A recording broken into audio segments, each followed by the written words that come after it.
जो आप बयान कर रहे हैं भारतीय मीडिया का हाल, वो सुबह सुबह का जोक है अपने आप में। इतना बड़ा मजाक लगता है। आप कह भी रहे थे तो हंसी आ रही थी अंदर ही अंदर। ये लोग जिस तरह से कवरेज कर रहे हैं, हम लोग भी थे वहाँ पर। युद्ध के दो इवेंट, मैंने इवेंट इसलिए नहीं कहूँगा, उसको इवेंट नहीं भी कहना चाहिए। इराक युद्ध एक सीरियस युद्ध था, मानव त्रासदी थी वहाँ पर। तो कवर करने से पहले ब्रीफ किया जाता है, आपको क्या टच करना है, किस तरह की भाषा का इस्तेमाल करना है, किन किन चीज़ों को यूज़ करना है वहाँ पर। वो सारी चीज़ें ब्रीफिंग के बाद ही भेजी जाती है। यहाँ तो सीधा एक फ़्लाइट पकड़ो और माइक लेके, गन माइक लेके उतर जाओ मैदान में, और जो आका आपको आदेश देते हैं उसी आधार पे आप बोलते चले जाओ। चाहे वो आका आपके बीजेपी सोशल मीडिया को कंट्रोल करने वाले बैठे हों या अमित शाह जी के ऑफिस में बैठे हों, मगर जो इशारा हो जाता है उसी तरफ। आज पूरा या वेस्टर्न मीडिया का जो एक रुख है वहाँ भी तो बटा हुआ है।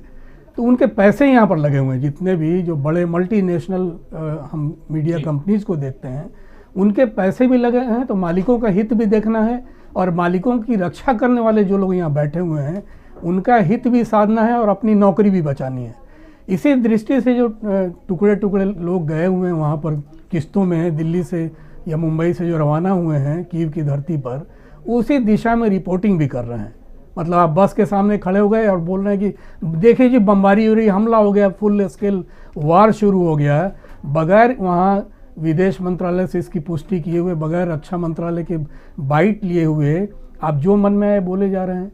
आपको कम से कम इसकी पुष्टि करनी चाहिए। आप जो वहाँ मिलिट्री स्ट्रेटेजिस्ट हैं उनसे बातचीत करनी चाहिए, लेकिन नहीं, वो सबको एक तरफ रख के उसी धारा को लेके वो चल रहे हैं। और सुबह मैं संयुक्त राष्ट्र जनरल असेंबली की जो आपात बैठक बुलाई गई थी, उसमें भी वो भाषण का मैं तेवर देख रहा था। जो भी वहाँ रिप्रेजेंटेटिव थे, दूत थे, सीधा सीधा पुतिन को खलनायक घोषित करना था। वो चाहे दक्षिण अफ्रीका के दूत थे या फिर अफ्रीकी देशों के दूत थे या फिर यूरोपियन यूनियन के जो वहाँ पर दूत बैठे हुए थे, एक लॉबी वहाँ पर साफ साफ उनके सारे, लगभग आपके स्टूडियो में आने से पहले मैं वही सब सुन रहा था, उसे खंगाल रहा था कि कौन बोल क्या रहा है और बोलने का मकसद क्या है।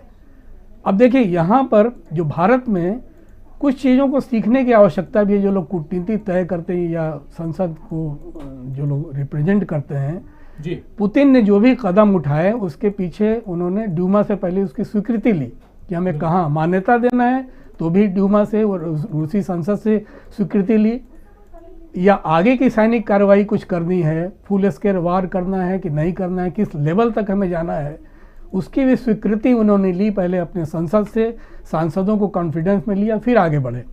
यहाँ तो आपने सर्जिकल स्ट्राइक जो आप कहते हैं कि हमने किया है पाकिस्तान में, उसके लिए उन्होंने संसद में कब स्वीकृति ली थी, ये भी सवाल बनता है अपने आप में।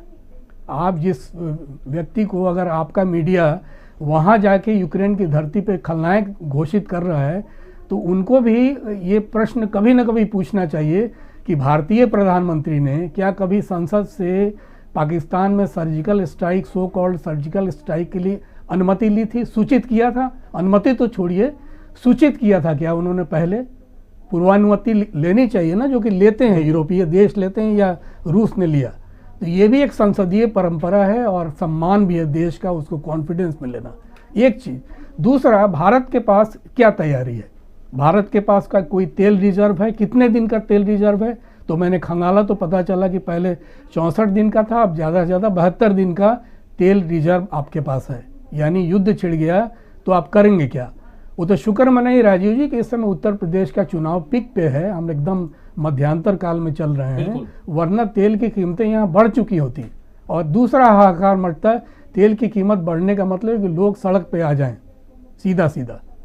तो भारत सरकार को अपने, चीन ने तो अपना इंतजाम कर रखा है, कम से कम 6 महीने का इंतजाम है उसके पास। तेल और गैस दोनों ऊर्जा का चीन ने शुरू से ही लगातार, यूक्रेन से भी आप देखिएगा तो उसके जो भी आदान प्रदान हुए हैं, $15.5 बिलियन का उसका ट्रेड है आज की तारीख में, और कई सारे प्रोजेक्ट वहाँ पर चल रहे हैं। भारत सिर्फ $2.5 बिलियन में अटका हुआ है। आप सिर्फ वहाँ पर योगा दिखा के खुश हैं और भारतीय नृत्य संगीत दिखा के खुश हैं, यूक्रेन से हमने बड़ा तीर मार लिया वहाँ पर।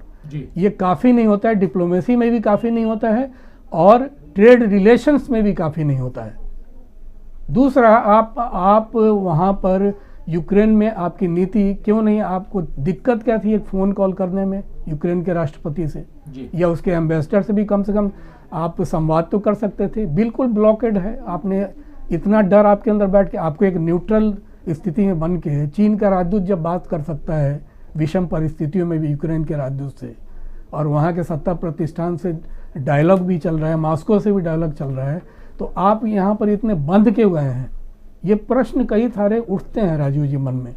और एक चीज़ मैं बता दूं कि बाल्टिक सागर के वाले रास्ते से, बाल्टिक सागर और गल्फ ऑफ फिनलैंड, यहाँ से 1230 किलोमीटर का जो दूसरा नॉर्ड स्ट्रीम 2 जो पाइपलाइन बना, 10 सितंबर 2021 को बनना था 2022 तक, लेकिन पहले ही जर्मनी ने उसे बना दिया था जी। मगर जर्मन संसद से जब तक परमिशन नहीं होता उस गैस पाइपलाइन को चालू करने की स्थिति में नहीं थे।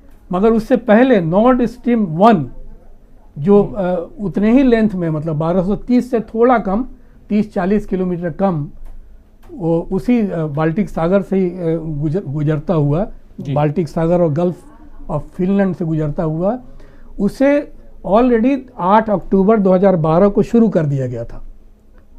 वो ऑलरेडी चालू है। इसे इसलिए इस साल इन्होंने जल्दी में, जर्मन चाहते थे कि इसको शुरू करना, क्योंकि $10.5 बिलियन का इसमें पैसा लगा हुआ है, और न केवल अकेले जर्मनी का, बल्कि जर्मन, फ्रांस, ऑस्ट्रियन कंपनीज का भी पैसा लगा हुआ है।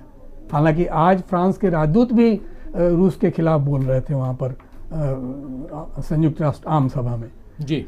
मगर बात डिप्लोमेसी की हो रही है तो जर्मन ने उसको रोका है। अब जर्मनी के साथ मुश्किल ये है कि वहाँ पर इस साल के अंत तक उन्हें 6 न्यूक्लियर पावर स्टेशंस को बंद कर देना है। वैसी स्थिति में गैस का विकल्प ये ढूंढ लिया था इन्होंने कि 50 अरब घन मीटर गैस वहाँ से सब इंपोर्ट करना है रूस से। तो जर्मनी ने भी एक रिस्क लिया है इस पूरे घटनाक्रम में।